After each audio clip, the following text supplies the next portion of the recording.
అన్ని కీళ్ల సంబంధిత సమస్యలకు రీజన్ ఆర్థోస్పోర్ట్ హైదరాబాద్లో అధునాతనమైన సర్జరీ లేని వైద్యం.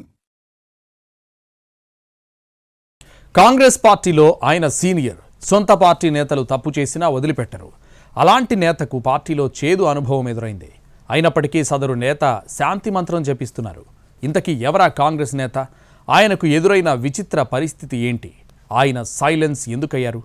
2023లో కాంగ్రెస్ ప్రభుత్వం కొలువు తీరాక ఐటీ శాఖ మంత్రి శ్రీధర్ బాబు వచ్చినప్పుడు ఐఐటీలో అన్నీ తానే వ్యవహరించారు జగ్గారెడ్డి. అయితే ఐఐటీ హైదరాబాద్లో ఈ నెల 3న డిప్యూటీ సీఎం భట్టి విక్రమార్క పర్యటించారు. ఈ కార్యక్రమంలో ఐఐటీ హైదరాబాద్ సింగరేణి మధ్య కీలక ఒప్పందం జరిగింది. అయితే ఈ కార్యక్రమాన్ని కూడా జగ్గారెడ్డే ముందుండి నడిపిస్తారని అందరూ భావించారు. కానీ జగ్గారెడ్డి మాత్రం ఎక్కడా కనిపించలేదు. దీంతో జగ్గారెడ్డి ఐఐటీకి ఎందుకు రాలేదు అన్న చర్చ ఇప్పుడు నియోజకవర్గంలో మొదలైందట. ఈ కార్యక్రమానికి సంబంధించిన సమాచారం జగ్గారెడ్డికి లేదని చెప్తున్నారు. కానీ ఆయన అనుచరులు మాత్రం రకరకాలుగా ఊహించుకుంటున్నారట. జగ్గారెడ్డి హయాంలో ఏర్పాటైన ఐఐటీ వేదికగానే ఆయన అవమానపరిచారని, జగ్గారెడ్డికిచ్చే గౌరవం ఇదేనా అని ఆయన కేడర్ ఆగ్రహంతో రగిలిపోతోందట. డిప్యూటీ సీఎం భట్టి విక్రమార్క వస్తే స్థానిక అధికార పార్టీ కీలక నేతకు సమాచారం ఇవ్వకపోతే ఎలా అని ప్రశ్నిస్తున్నారట. ఇదేం ప్రోటోకాల్ అంటూ అగ్గి మీద గుగ్గిలంలా కోపంతో ఊగిపోతున్నారట.